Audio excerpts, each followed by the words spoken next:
सरकार के तत्वाधान में 2, 3 और 4 मार्च को बीदर में एक विशाल राज्य स्तरीय पारंपरिक चिकित्सा सम्मेलन आयोजित किया जाएगा और राज्य के विभिन्न हिस्सों से लगभग 2000 डॉक्टर भाग लेंगे। वन, पर्यावरण और जीव विज्ञान मंत्री और बीदर जिला प्रभारी मंत्री ईश्वर खंडे ने कहा। इस संबंध में पत्रकार भवन में आयोजित एक संवाददाता सम्मेलन को संबोधित करते हुए उन्होंने कहा कि पहली बार सरकार के तत्वाधान में बीदर में इतने बड़े पैमाने पर डॉक्टरों का सम्मेलन आयोजित किया गया है। पहले यह मठों के तत्वाधान में आयोजित किया जाता था। उन्होंने यह कहा कि 15वां चिकित्सा सम्मेलन कर्नाटक जैव विविधता बोर्ड, राज्य प्रदूषण नियंत्रण बोर्ड, कर्नाटक राज्य चिकित्सा परिषद और जिला प्रशासन के संयुक्त तत्वाधान में आयोजित किया जा रहा है। यह चिकित्सा ज्ञान जो सदियों से चला रहा है को संरक्षित और विकसित किए जाने की आवश्यकता है। क्षेत्र के आधार पर पौधों की प्रजातियां होती हैं। राज्य की जैव विविधता समृद्ध है, इसकी रक्षा करना हम सभी का प्राथमिक कर्तव्य है। पारंपरिक चिकित्सा के माध्यम से कई बीमारियों का इलाज किया जाता है। मंत्री ने कहा कि यह सुनिश्चित करने के लिए कदम उठाए जाने चाहिए कि पारंपरिक चिकित्सा ज्ञान जो पीढ़ियों से चला रहा है नष्ट न हो। संवाददाता सम्मेलन में नगर प्रशासन मंत्री रहीम खान, नगर परिषद अध्यक्ष एमडी गौस, उपवन संरक्षक एबी पाटिल, प्रोफेसर जगन्नाथ हिब्बाड़े, पारंपरिक चिकित्सा परिषद के अध्यक्ष जी महादेवैया और सचिव कृष्णमूर्ति आदि उपस्थित रहे। कैमरामैन महेश जगी का कवरेज। देश प्रदेश और स्थानीय समाचारों के लिए केपी न्यूज 24/7 को लाइक, शेयर एंड सब्सक्राइब जरूर करें। ಇವತ್ತು ಲೇಔಟ್ ಅಪ್ರೂವ್ ಆಗದೆ, ಪ್ಲಾನ್ ಅಪ್ರೂವ್ ಆಗದೆ, ಸಾವಿರಾರು ಮನೆ ಕಟ್ಟಿರ್ತಾರೆ. ಉದಾಹರಣೆಗೆ 316 ಸ್ಥಳೀಯ ಸಂಸ್ಥೆಗಳಿದ್ದಾವೆ ರಾಜ್ಯದಲ್ಲಿ. 316ರಲ್ಲಿ ಪಟ್ಟಣ ಪಂಚಾಯಿತಿ, ಪುರಸಭೆ, ನಗರಸಭೆ, ಮಹಾನಗರ ಪಾಲಿಕೆಗಳು ಬಿಬಿಎಂಪಿ ಸೇರ್ಕೊಂಡು ಬಿಬಿಎಂಪಿ ಒಂದು. ಇದರಲ್ಲಿ ಬಿಬಿಎಂಪಿ ಬಿಟ್ಟು ಏನು 315 ಸ್ಥಳೀಯ ಸಂಸ್ಥೆಗಳಿದ್ದಾವೆ. 20 ಲಕ್ಷ ಮಾತ್ರ ಇವತ್ತು ಆಸ್ತಿ ಕರ ಕಟ್ತಾ ಇದ್ದಾರೆ. ಅದು ಎ ಖಾತೆ ಇದೆ. ಇವತ್ತು ಅಕ್ರಮ ಸಕ್ರಮ ಸುಪ್ರೀಂ ಕೋರ್ಟ್ ಅಲ್ಲಿ ಪೆಂಡಿಂಗ್ ಇದೆ. ಬಿ ಖಾತೆ ಅಂದ್ರೆ ಅಂದಾಜು 30 ಲಕ್ಷ ಆಸ್ತಿಗಳು ಇವತ್ತು ಇವು ನಿಯಮ ಬಾಹಿರವಾಗಿ ಬಡಾವಣೆಗಳು ನಿರ್ಮಾಣ ಆಗಿದ್ದಾವೆ.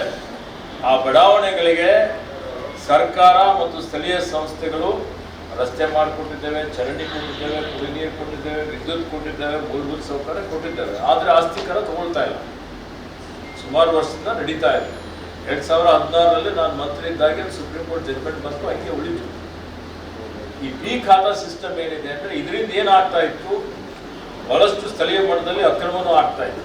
ಖಾತೆನೇ ಆಗ್ತಿರ್ಲಿಲ್ಲ. ಕೆಲವೊಂದು ಜನ ಮಾರಾಟ ಮಾಡಬೇಕು ಅಂದರೆ ಅಥವಾ ಅಣ್ಣ ತಮ್ಮ ಇದ್ರೆ ಅವರು ಭಾಗ್ಯ ಆಗಬೇಕು ಅಂತ ಹೇಳಿದ್ರೆ ಅದು ಕಷ್ಟ ಆಯಿತು. ಅದಕ್ಕೆ ಸರಳೀಕರಣ ಮಾಡಬೇಕು, ಸ್ಥಳೀಯ ಸಂಸ್ಥೆಗಳಿಗೆ ಶಕ್ತಿ ಕೊಡಬೇಕು ಅಂತ ನನ್ನ ಅಧ್ಯಕ್ಷತೆಯಲ್ಲಿ ಮಾನ್ಯ ಮುಖ್ಯಮಂತ್ರಿಗಳು ರಹೀಂ ಖಾನ್ ಮತ್ತು ಸುರೇಶ್ ಬೈರತಿ ಅವರ ಸಲಹೆ ಮೇರೆಗೆ ಒಂದು ಕ್ಯಾಬಿನೆಟ್ದ ಉಪಸಮಿತಿ ಮಾಡಿದರು. ಆ ಉಪಸಮಿತಿಯಲ್ಲಿ ರಹೀಂ ಖಾನ್ ಸದಸ್ಯರಿದ್ದರು, ಸುರೇಶ್ ಬೈರತಿ ಮತ್ತು ಕೃಷ್ಣ ಬೈರೇಗೌಡರೆಲ್ಲ ಸದಸ್ಯರಿದ್ದರು. ನಾನೆಲ್ಲವನ್ನೂ ಅಧ್ಯಯನ ಮಾಡಿ ಸರ್ಕಾರಕ್ಕೆ ಒಂದು ವರದಿಯನ್ನು ಕೊಟ್ಟು ಒಂದು ಸಲ ಇದಕ್ಕೆ ರೆಗ್ಯುಲೈಸ್ ಮಾಡಬೇಕು. ರೆಗ್ಯುಲೈಸ್ ಅಂದರೆ ಅವ್ರದ್ದೇ ಅಂತಲ್ಲ, ಆದರೆ ಇವತ್ತು ಅವ್ರದೇ ಜಾಗದಲ್ಲಿ ಸರ್ಕಾರಿ ಜಾಗ ಇದ್ದರೆ ಬರಲ್ಲ.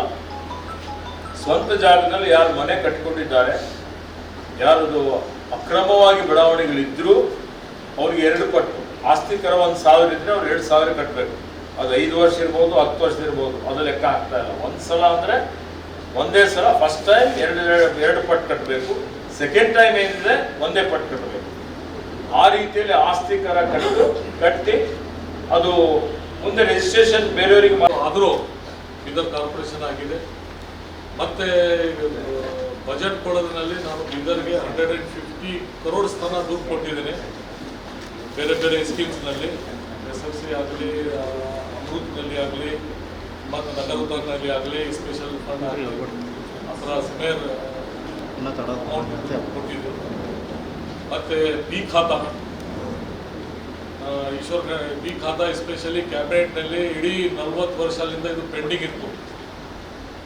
ಮತ್ತು ಸುಮಾರು ಮುನ್ಸಿಪಾಲ್ಟಿ ಆಗಲಿ, ಕಾರ್ಪೊರೇಷನ್ನಲ್ಲಿ ಆಗಲಿ, TMC CMCನಲ್ಲಿ ತುಂಬ ಹರಾಸ್ಮೆಂಟ್ ಇದೆ ಅಂತ ಸುಮಾರು ಕಂಪ್ಲೇಂಟ್ ಇತ್ತು. ಅದ್ರ ಸಲುವಾಗಿ ಕ್ಯಾಬಿನೆಟ್ನಲ್ಲಿ ಫಸ್ಟ್ ಪ್ರಪೋಸಲ್ ತಂದು ಕ್ಯಾಬಿನೆಟ್ನಲ್ಲಿ ಕ್ಲಿಯರ್ ಮಾಡಿ, ಕ್ಯಾಬಿನೆಟ್ನಲ್ಲಿ ಸಬ್ ಕಮಿಟಿ ಮಾಡಿ, ಅಲ್ಲಿ CM ಅವರು ಎಲ್ಲ ಕ್ಯಾಬಿನೆಟ್ ಅವರು ನಮ್ಮ ಈಶ್ವರ್ ಖಂಡ್ರೆ ಸಾಹೇಬ್ರು, ಯಾಕಂದರೆ ಮೊದಲು ಅವರು ಮುನ್ಸಿಪಾಲಿಟಿ ಮಿನಿಸ್ಟರ್ ಇದ್ರು.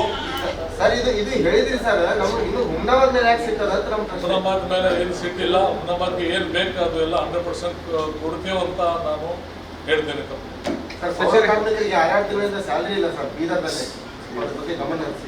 ಇಲ್ಲ, ಅದ್ರ ಬಗ್ಗೆ ಸ್ವಲ್ಪ ಟೆಕ್ನಿಕಲಿ ಇದೆ, ಅದು CMC ಲಿಂದ ಕೊಡ್ಬೇಕಂತ ಆದೇಶ ಆಗಿದೆ ಫೈನಾನ್ಸ್ ಡಿಪಾರ್ಟ್ಮೆಂಟ್ ಲಿಂದ. ಸಚಿವರೇ ಬಿ ಖಾತಾ ಅಂದ್ರೆ ಸರ್ ಬಿ ಖಾತಾ ಎ ಖಾತಾ ಅಂತ ಹೇಳಿದ್ರೆ ಹಾ ಇವತ್ತು ಎ ಖಾತಾ ಅಂತ ಹೇಳಿದ್ರೆ ಯಾರು ಎನೆ ಮಾಡಿ ಪ್ಲಾನ್ ಅಪ್ರೂವಲ್ ಮಾಡ್ಕೊಳ್ತಾರೆ, ನಿಮ್ಮ ಪ್ಲಾನಿಂಗ್ ಸೆಕ್ಷನ್ ಇಂದ ಪ್ಲಾನ್ ಅಪ್ರೂವ್ ಮಾಡಿಕೊಂಡು ಕ್ರಮಬದ್ಧವಾಗಿ ಯಾರು ಮನೆ ಕಟ್ಸ್ಕೊಳ್ತಾರೆ ಅದು ಅವರಿಗೆ ಎ ಖಾತೆ ಅಂತ ಹೇಳ್ತಾರೆ. ಎ ಖಾತೆ ಅಂದ್ರೆ ಅವರು ನಿಯಮ ಪ್ರಕಾರ ಮನೆ